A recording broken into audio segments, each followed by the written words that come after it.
Good afternoon, mamas. This is Devin from Homeschool House Calls in Professional Home Educator. We are with Susan from Homeschooling Supermoms and Erin with Erin's Gulf Coast Homeschool Adventures. And I'm really excited because Erin's going to talk about early enrollment and what it is. And we might even talk about dual enrollment and what the difference is because they're not exactly the same. And every school will call something different. So we're going to talk about that today. Well, really, Erin's going to talk about that today because she is the mom and knows all these things. And in our local area, she's kind of spearheaded several things and getting the information in one area so that mamas can find it.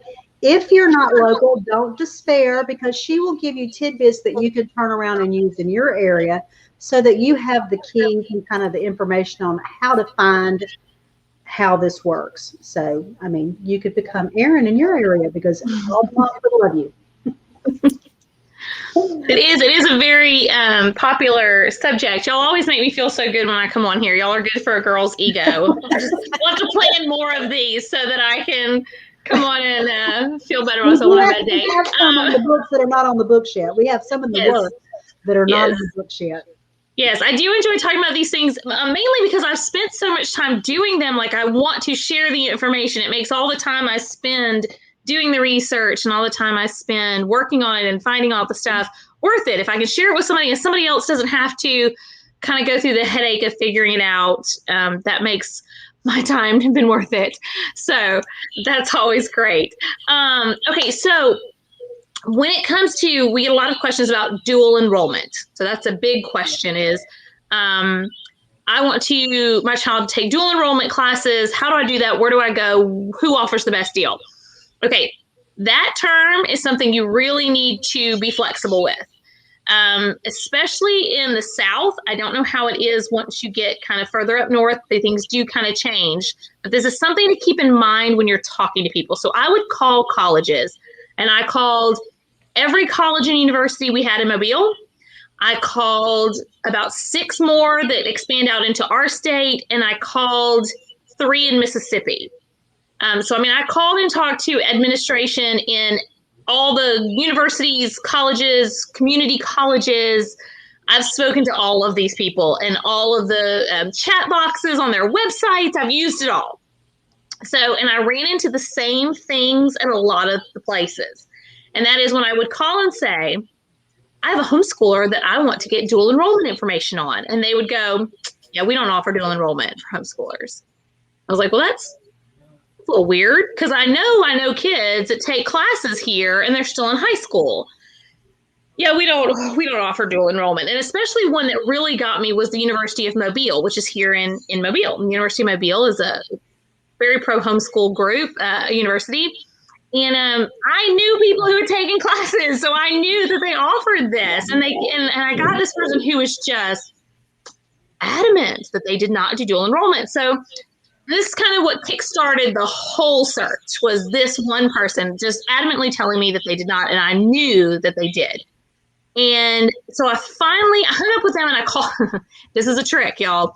I hung up with them and I called back and I got somebody else. And this person, when I talked to them, went, oh, you don't want dual enrollment. You want early enrollment. And I was like, okay, what's the difference? The difference is dual enrollment is kind of a red tape term for a lot of these universities. And it's a contract that they go into with the public school system. So the University of Mobile has professors that go to Saraland High School, maybe. I don't know for sure that they go to Saraland High School, so don't quote me on that. We don't know. Don't quote that. Don't quote me on that one. But say they go to such and such high school, public high school, and they teach courses. Those students are on the high school campus. They are taking a class from a college professor, and they are calling it dual enrollment because the public high school is counting those credits for their high school transcript, and the college is counting those credits for their college transcripts. So they are dual enrolled. Okay. For us, we do their early enrollment. And just to make this a little more difficult, they like to give the early enrollment programs names. So at University of Mobile, the early enrollment program is called Freshman Academy. It's not just called early enrollment. At the University of Mobile, at the University of South Alabama, the early enrollment program is called Start South. The early enrollment program Devin, you might know this one actually. The early enrollment program at Coastal Community College is called Accelerated, I think is what it's called. I think it's called Accelerated. Like yeah. No, so they've all got their own little names, but it's their early enrollment programs. Now, the thing is, that's still a dual enrollment program for us because we make our high school transcripts. So when your child goes and takes English 101 in 10th grade, for his or her 10th grade year, you don't teach English at home too. Don't double the kid up. Don't do that to the kids. Don't do that to your babies. Whatever grade they get on that college course, you go English 10 on their transcript and you give them their grades straight from that. So it is dual enrollment for us. They just call it early enrollment. Mm-hmm. That's the most important takeaway from today. I will keep going. I have other things to tell you, but that's the most important thing. If you call a college or a university and they say, oh, we don't offer dual enrollment for, anybody but certain public schools, you want early enrollment. You want to ask what other programs they have. If you don't want to use it, if the early enrollment term doesn't kickstart it for them, say I have a high schooler that I want to take classes that is still in high school. Do you offer anything for them? And maybe that'll kickstart. If they still don't get it, hang up, call back. With Auburn University, I had to hang up, call back. I couldn't get somebody the second time I called back, so I actually went to their chat message. They have a live chat person on their website, and I chatted with that person, and that person got it immediately. Immediately, they're like, oh, this is where you need to go on the website. So you've got to find sometimes the person. Here's the other thing. They're not always in admissions. Sometimes the early enrollment programs have their own admissions people. So the regular admissions people aren't well-versed. For instance, Bishop State Community College has a early enrollment program for the trades. It's free. It's a fantastic program if you're locally and you have a high schooler that's looking at the trades. They have HVAC, culinary, automotive. 10 to 13. Welding. Yeah, they've got a whole bunch of things they can start in 10th grade. By the time they graduate in 12th grade, they should be either have their certificate or almost have their certificate and only have to pay for a few classes. It's completely free. Yeah. If you call the admin office at Bishop State Community College, they're going to have no idea. If you're lucky, you'll get somebody who knows the program exists. But they're not going to have the details. You're going to have to talk to the woman who knows the details at Bishop State Community College. This can feel very overwhelming. I don't mind making phone calls all day long, so it doesn't bother me. But definitely, if you aren't comfortable with it, find one of your friends that can talk to a lamppost and have them make the phone calls for you. I'm sure you can find somebody that's willing to, or another homeschool parent that's into that kind of stuff and willing to do that kind of stuff. Because sometimes that's all it takes. It's just being willing to sit there and make the phone calls and call people. So when it comes to those, so now you've got it. You're in like Flynn. You know that you want to do the early enrollment program. You know that you're at the University of Mobile. You're going to do Freshman Academy. What's that going to cost? How much is that going to cost you? Because that's where the rubber meets the road, right? That's where we're like, oh, you save so much money by doing early enrollment classes. See, even I do it because, anyway, you save so much money because when you're taking the early enrollment classes, you're not paying all of the additional fees. Plus, they're cutting the rates per hour of what the class is going to cost. So the cost of them varies, but it stays fairly within a category. And the reason that's important is, again, if you're making phone calls and you're calling a college and they quote you a double the price of what you've been hearing in other places, you've got somebody who doesn't know what they're talking about. This happened to me several times. Again, sorry, Auburn. She was like, it's going to be $350 per semester hour. And I was like, that doesn't sound right at all. At the University of Mobile, which is the least expensive one that I know of, it is $100 per semester hour. So what that means is if you're taking English 101, it's going to cost you $300 to take that class. If you're taking a science with a lab, it's probably going to cost you $400. So that's kind of the price point, and they are the cheapest. The roundabout average price is about $150 to $170. Most of the schools seem to run about $150 to $170. Coastal just raised their prices to, I think, $168. The University of Alabama, hold on, let me check my notes here. I have these in a note. Let's see. Oh, yeah, there it is. $148 a semester hour. Well, they went up to $168 at Coastal. $177 at the University of Alabama. So all of our big Bama fans that we have in Alabama, your child, no matter where they are in the state, can take classes at the University of Alabama starting in 10th grade. And a lot of these are online. And that's 80%. She said 80% of their early enrollment program kids are online and have been forever. So this is a new program for them, like with COVID. They've been doing this for a long time, so they really have their stuff together. So they're really good at that. Auburn was a little more expensive. It was a little over $200. So Auburn was definitely more expensive. Troy is $169 per semester hour. Again, a lot of theirs is online. A lot of theirs is virtual. So, but they've got their stuff together. South Alabama just started. They're kind of really behind the 8 ball on this. They just started their early enrollment program this past fall, but they're really rocking it now. They've got a ton of classes available. And of course, I don't have that in my notes because it is so new. It is not on my thing yet. But I want to say theirs was right around the $150, $160 mark too for price. It was right there competitive with everybody else. So once you've decided, okay, I can afford this. I can afford 2 classes, 4 classes, 8 classes. I will pay to knock this out. You're still coming in excessively less than private schools. I mean, you're still, some of those private schools are $3,000 a semester, or more or less. But, you take a few classes and you're still staying in the hundreds. You might hit 1,000. But what you have to watch out for then is once you decide you have the money, is you have to pick the school that's going to work best with your goals. So if you're wanting to start dual enrollment in 10th grade, pretty much everybody, that's the youngest I've seen it. The youngest I've seen it is they have to have completed 9th grade going into 10th grade. They don't all do this, but University of Mobile starts in 10th grade. University of Alabama starts in 10th grade. I know those are at least those 2. Troy, let me check, see if it's on there. Theirs must be 11th grade. So a couple of them do start in 10th grade, but they're only going to allow the kids to take 2 classes.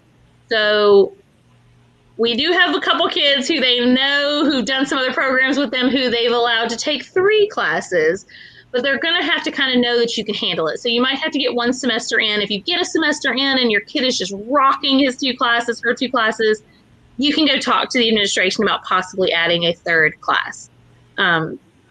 So they're gonna limit what you can do. The University of Alabama, they didn't say that you couldn't do more than 2 classes, but they did say they only recommend that you do 2 classes. So I'm thinking there would have to be some conversations to do more than 2 classes there too.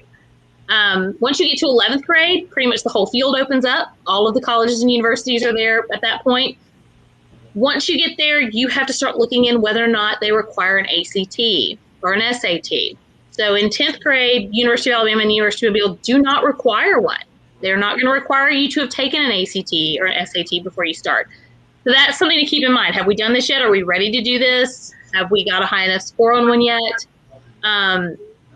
That's something, I'm going to talk about that a little bit more too at the end, is the ACT, SAT thing, because I think that's kind of important if this is a track you're going to want to start looking at that sooner than you think if this is a program you want to do, if this is something you're wanting to look into. So I'm going to talk about that a little bit at the end. But So you're wanting to kind of figure out where your path is. So we had one of our local moms put her child into Coastal Community College in junior year, and they took a full load. Coastal doesn't have any limits. So as long as you have the funds, you can do it at Coastal. And they pretty much took their full load there, and they graduated. When they graduated high school, she graduated with her high school diploma from her mother from their homeschool graduation, which was a beautiful graduation. I know, I saw pictures. And then she also graduated from Faulkner Coastal Community College. Coastal used to be Faulkner. Coastal Community College with a certificate in graphic design. So when she graduated high school, she already had something she could have taken out into the workplace. Now she has gone further and now is at Troy University. So, you know, there's that. She just kept going. But you can graduate with a certificate as you leave high school. So again, if that works within your financial budget, that's of course always a thing, but also your long-term goals, you know. Now, I say all of that. Dual enrollment was great. Early enrollment was great. My kids took advantage of it. I know a bunch of kids that took advantage of it. But when I was at Teach Them Diligently 2 years ago, the man from 5 in a Row, who wrote the 5 in a Row curriculum, if you haven't seen that and you have littles, check out 5 in a Row curriculum. It's a fantastic book base. Awesome. Love it. And he said, you know, their first that they graduated, you don't know anything, the guinea pig kid, you know, they kind of pushed through. She was doing so great, and they got her in that dual and early enrollment, and it was so wonderful. And man, she graduated early, 16, and then she was into college, and it was fantastic. And then she was gone, and that was it. And the time is done, and now she's off, and she's doing fantastic things, and they're very, very proud of her. But he was very sad to think back and go, man, I kind of wish we hadn't rushed that. I kind of wish we had taken some more time and done some more classes at home. I had never thought of that perspective. Of course, as a homeschool mom and leader, I'm a little competitive, and I like to show when our kids do really great. And so I'm like, look at this. We've got a 16-year-old that's graduated and is going to college and doing all these fantastic things, which is great. But, you know, definitely while you're thinking about this and thinking about how much college experience you want to give them before they graduate high school, how much you want to weight that on their diploma to get them out sooner, that once they're done, they're done. And, you know, that time doesn't come back. So that's just a little bit of a different perspective that I hadn't thought about until I heard that man speak. And so having graduated two at a regular time, they didn't really graduate that much early. One of them did, but the other one didn't. And I realize now it's been 3 years, and I don't know where those 3 years went, and they're already grown, and it does happen very quickly. So just a perspective to keep in mind that, you know, maybe you don't want to rush it.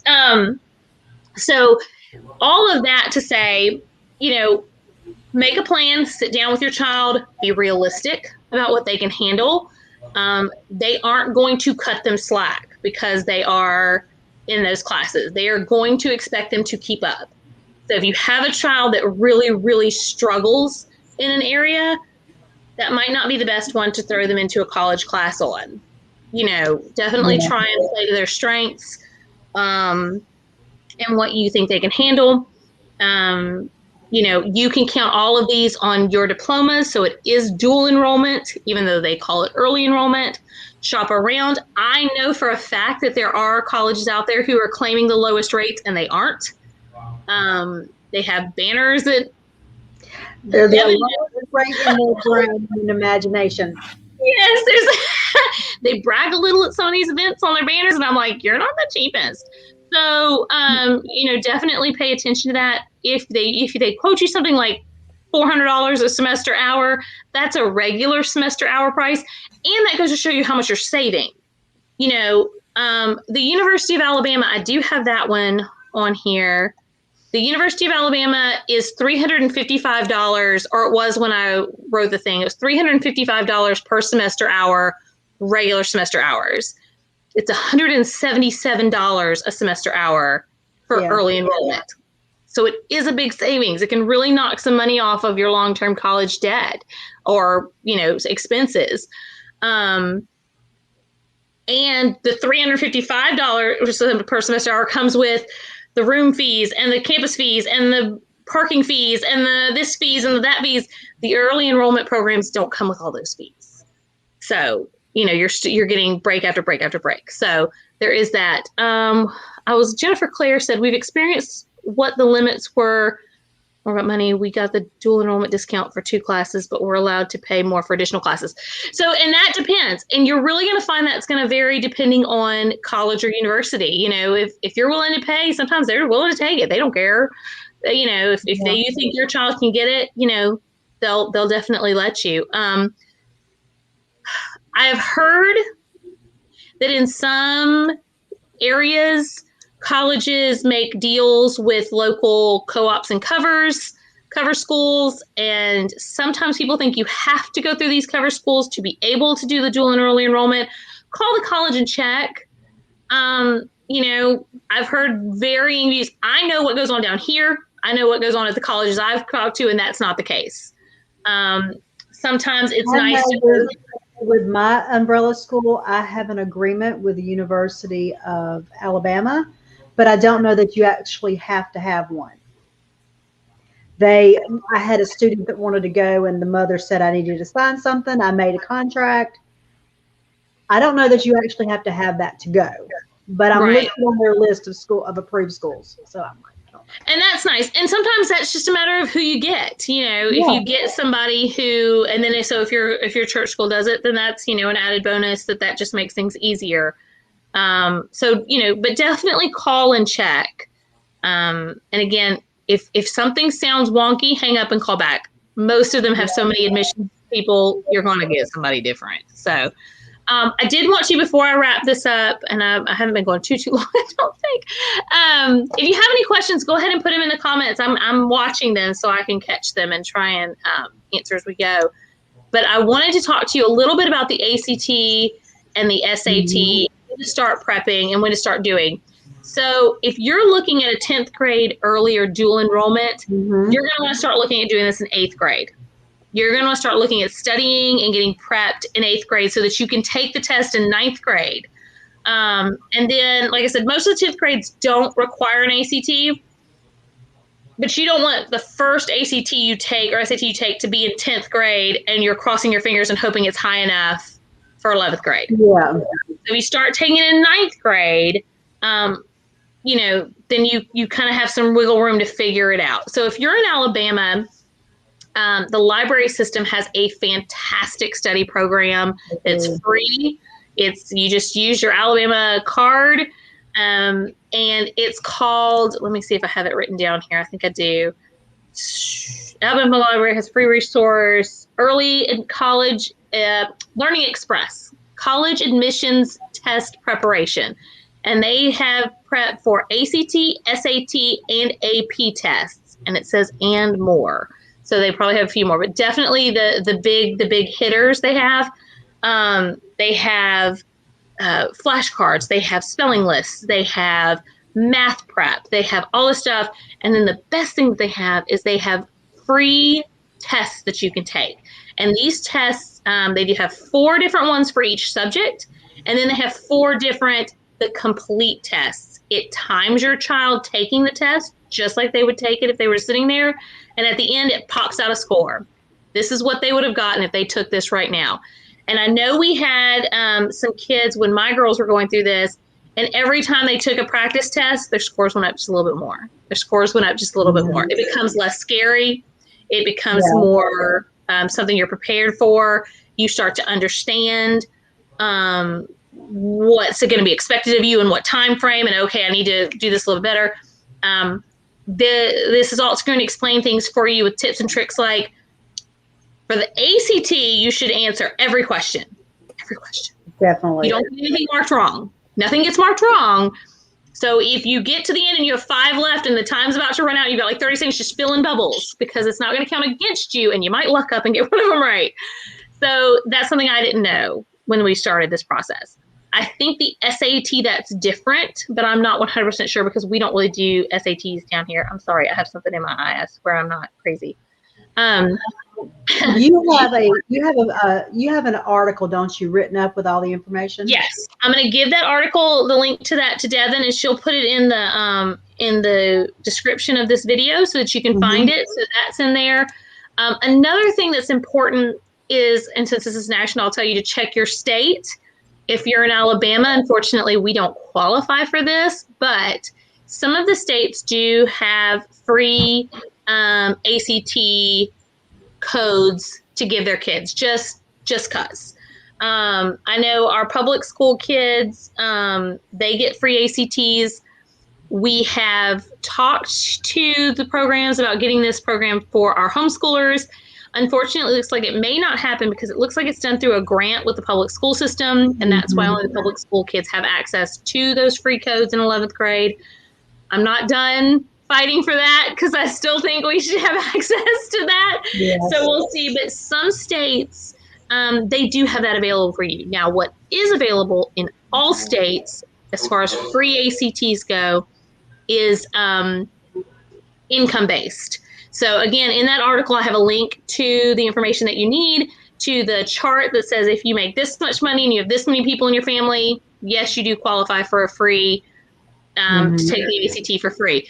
If you qualify for this, take it, because you, not only were you getting that, you get a free ACT prep program that's worth $180. Now, I love the library program. The library program is great. But the free program that you get that's worth $180 through this involves live teachers that will help you and walk you through. And if you have questions, you can ask them questions. And so it's a really neat program to have access to for a year. The one thing I did have to do to get that was I had to take my taxes to a local high school and get it from I think it was the 11th grade admissions, not admissions, the 11th grade counselor. And they don't have to make a copy of it. They don't have to keep it. There's nothing they need to do. They just need it to see it to verify that that is your income. That's all they need to do.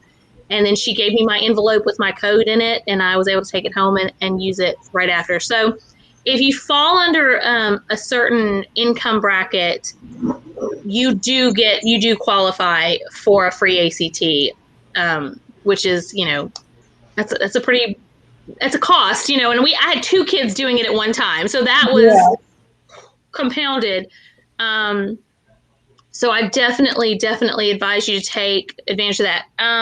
Some last minute things to keep in mind. Some colleges do have issues. If you take too many early enrollment classes, it could mess with your freshman scholarship abilities.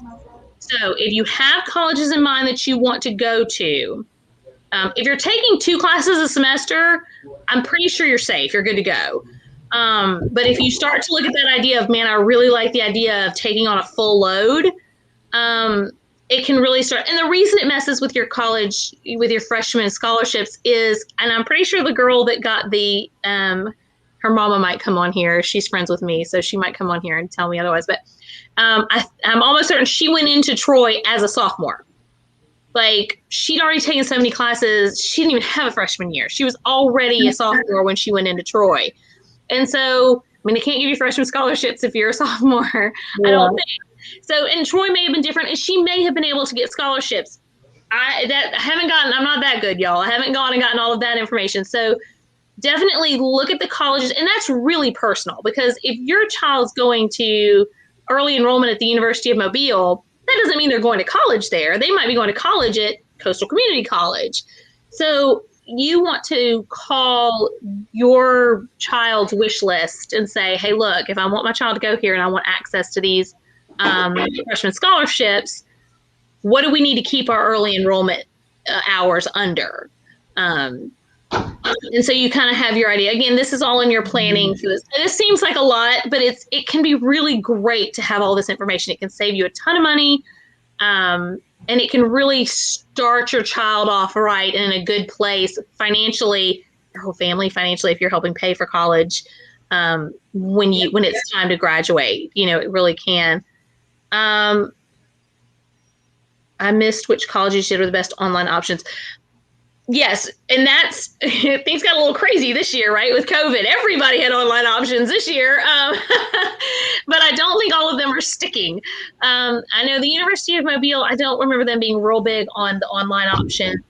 They were pretty much in-class options, but the University of Alabama, 80% of their students are online. I think Troy, Troy is the same way. chunk of theirs are online. You're going to find probably a lot of your big universities. University of Mobile is kind of a small university. It's great, but it's kind of a smaller university. Yes, and I do have all this written down, like Devin was saying. Is that what made you say that, Devin? Yeah. We do have this kind of all written down in one place, even the ACT stuff. And also at the bottom of that, one last thing I have at the bottom of that is your links for scholarships and grants. So I spoke to a couple of admissions people at some of the colleges and found out the names of a couple of places. Scholarships.com and fastweb.com are both legitimate places to go look, because sometimes you start getting emails when you start plugging this stuff into Google and you don't know what you can trust or not. I know these two sites are reputable. I know these two sites were recommended to me by an admissions officer. Another thing that was recommended was to get you a planner for junior year. Get you your planner for junior year. Start looking at those scholarships junior year. Junior year, you want to look at those scholarships and see what their deadlines are. What anything that you can apply for it. You can't get too much money to go to college because it costs so much money. But you need to start paying attention to when their deadlines are, and you can go ahead and put them into a book, and then and then your senior year when it's time to apply. Some of them you can apply for junior year, but then your senior year, some of them have deadlines like September. So you get into your senior year and you're rocking and rolling and you're thinking this is great, and you get to like October, November, and then you realize that some of the scholarships that you would have been best for, some of the scholarships that you really could have gotten really good stuff for, their deadlines passed a month and a half ago. So you want to start looking for scholarships and grants if that's something that you need, if that's something you're wanting to do, junior year at least, so you know what to expect. So those links are going to be in this article too. I didn't really touch on technical schools. So there are schools like Blue Cliff, which is, by the way, very homeschool friendly. They're working on an early enrollment program. I don't know if they have it in effect yet. What's the other one, Devin? What's the other one? But they're the ones that do the beauty schools, that do the hair schools and the makeup and cosmetology and a lot of the baking and that kind of stuff. Some of them they might not have a program. They just don't. They don't have the resources to kind of do that kind of thing. Some of them might, but they don't. From what I've found, they don't generally have that kind of thing. So, if that's something you're looking at, that might be something you have to wait until you get done. Although, Coastal's vamping up their early enrollment technical stuff too. So that's something that they're working on. In Alabama, there are several programs in place to allow for those things to be free. That's why the Bishop program is free. It's a program done through the Alabama Community College Association. I think that's the name of it. Oh, no, ACCA. I think that is Alabama Community College Association. It's a program through them. That's why it's free. So several of the community colleges that offer these classes, they could very well be free for welding and culinary and HVAC and things like that. These aren't usually, so that's another thing I just thought about. Those credits, like if you go to Bishop and your child's going to Bishop and they're getting an HVAC certificate, the classes that they take in there aren't generally, I'm going to say generally because, there's going to be somebody who pops up and goes, but mine, generally, and what I've been told by the people who do this, is those are not transferable. You either finish it at Bishop or you're just out of luck. The dual enrollment, early enrollment classes that you take academically, most of them are going to be transferable to most colleges. Now, the thing with colleges is it doesn't matter what you do, early enrollment, regular enrollment, whatever, there are classes you could take at South Alabama that are just not going to transfer to University of Mobile. They just aren't. And so, that's just something to keep in mind is to pay attention to that. So yeah. So Erin, a lot of information. I think it's a lot of great information. I think you've brought up a lot of really, really great points. Some takeaways that I want to step back and just circle back to. Yeah, keep talking. I've got to do something real quick. Keep talking. Okay, so one of them is, I thought it was a really great tip of start prepping for ACT or SAT exams in middle school. I think that is just an absolutely fabulous tip, because I'll admit we waited, and it put a lot of stress and pressure on my child. And I think that if we had really done more in 7th and 8th grade in preparation for it, there wouldn't have been as much pressure. Or taking that first one in 9th grade and then the next one in 10th grade, like we said, each time our child has taken the prep test or the actual ACT, their scores have gone up every single time. But if you can start in 7th and 8th grade to begin preparing for that ACT, I think that is a really great idea. Yeah. The other thing that I really like about early enrollment / dual enrollment, or whatever, everybody's state calls it, or whatever each university calls it, the one thing I think as a parent we have to think about is, for us, for high school, there were certain classes that we took through the co-op, and I loved it. My child loved it. It was great. But maybe some of those courses, instead of taking through our co-op, we could have, if you look at the money you're putting into your co-op class, and because oftentimes when you hear this, well over $100 a credit hour, still look at what you're paying for a semester for your high school classes, and think about it from if you're going to get credit for it for your high school class and for college, you need to look at it from a fresh new perspective of, it is really economical then, if you're thinking you're getting it for college credit and for high school credit. So just some things to think about that I hope parents will think about when it comes to early enrollment / dual enrollment, or whatever the program is for the university that your child is interested in, or you as a parent are interested in. But those were some points and some takeaways that I loved all of it, but I thought it would be fun to kind of circle back on, because it kind of hit home for me. Yeah. And, another thing is, it's really kind of neat. And we, I just thought as you were saying it is, my girls, I pulled them in 7th grade. So they went to public school through 6th grade. And then, so they had some kind of classroom experience. They had some, they had some bad experiences in the classroom that they were still kind of traumatized from. And so when we did the early enrollment classes, it really was twofold. It got them back in a classroom, and it got them to see how different college is. Very different from public school. It's a very different situation. It's a very different, they were very impressed with their professors and how passionate they still were about all of their stuff they were teaching. I don't want to insult any teachers, but they were just it was a very different experience. And I know for my son, who I'm coming at from a different angle, he's never been in public school. He's never been to any school ever. He's in 7th grade. He is doing great.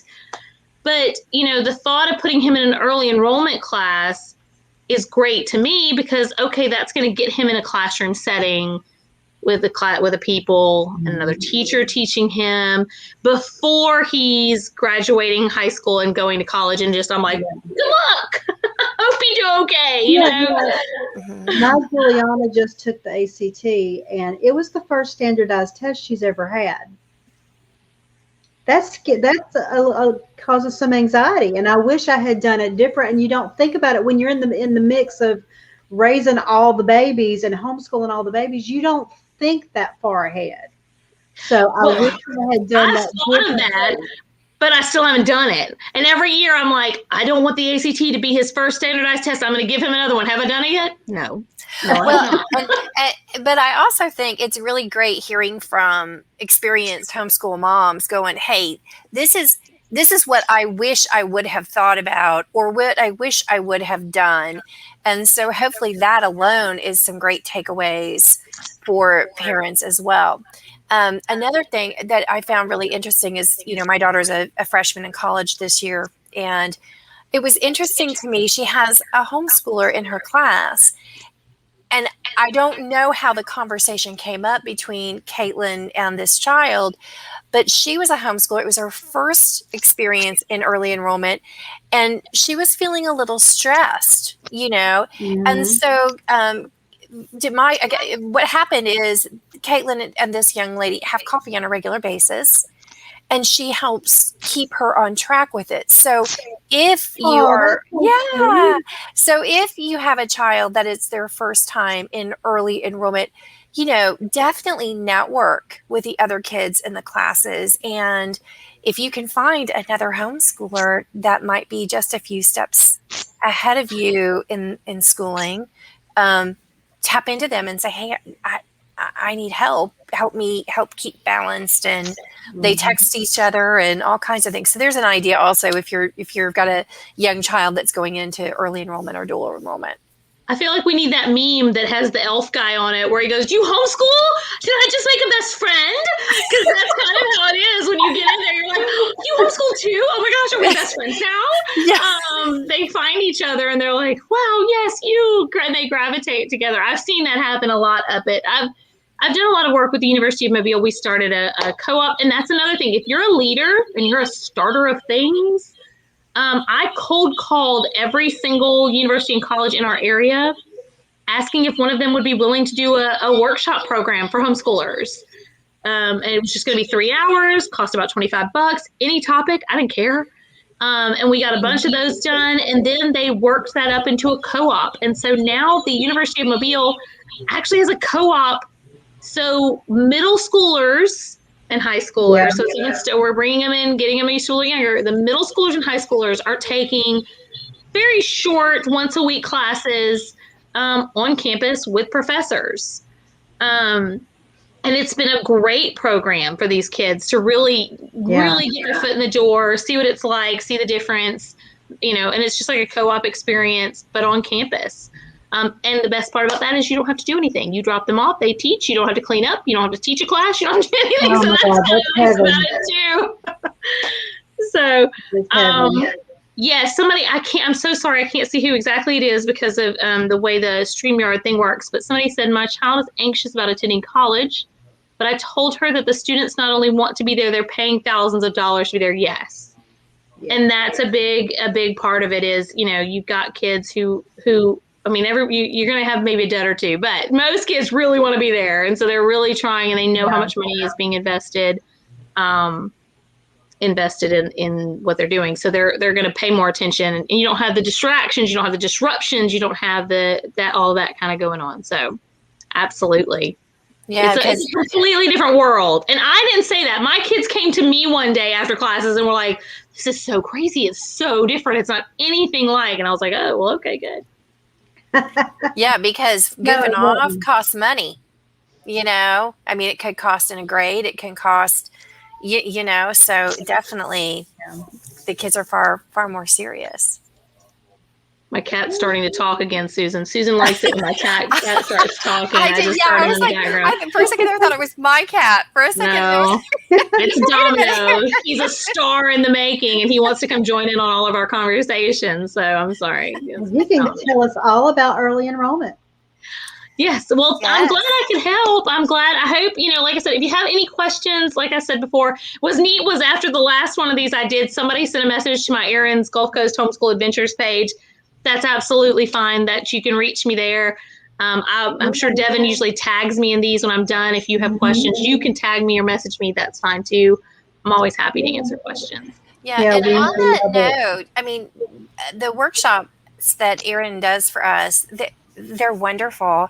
And we need to hear from you guys that you like these workshops that Devin and Erin and I are providing. We want to hear that this is a good fit for you. So give a like to the workshops, give us ideas for additional workshops, give a comment about the workshop. We would love to hear from you. And like I said, Erin does these out of the kindness of her heart, and we're so grateful for them. They're always jam-packed with great content. So thank you, Erin. Absolutely. Anytime. Yeah. And if y'all have any ideas, I'm definitely up to we do always another have ideas. thing. Erin's going to do a family history one sometime soon. She is fabulous with researching her own history. Yeah, that's And that right there. That's my family tree. There it is. And she's going to do one for us because, you know, at Christmas time, they have all the big DNA kits, and we were talking about it. So she's going to come back and do something about family history. It's going to be fun. Absolutely. Yeah, there's some fun stuff to hear about Erin and her ancestry. We'll leave that as a suspense. But it's very exciting. Very cool All stories. the amazing things that searching family trees can do. Yes. It's treasure hunting, and the treasure's your family. It's great. Yeah. Thank you, Erin, for coming in. Yes, thank you, Erin. And I will post her link in the description of the YouTube channel and in the groups as soon as I get it, because I always forget to grab it first. And she will have links and all that written up and everything that you can find. If you've seen something or you heard something that was not in there, let us know. Then we can update it. But other than that, we will see y'all soon. Yep. Bye, everybody. Thanks for joining us.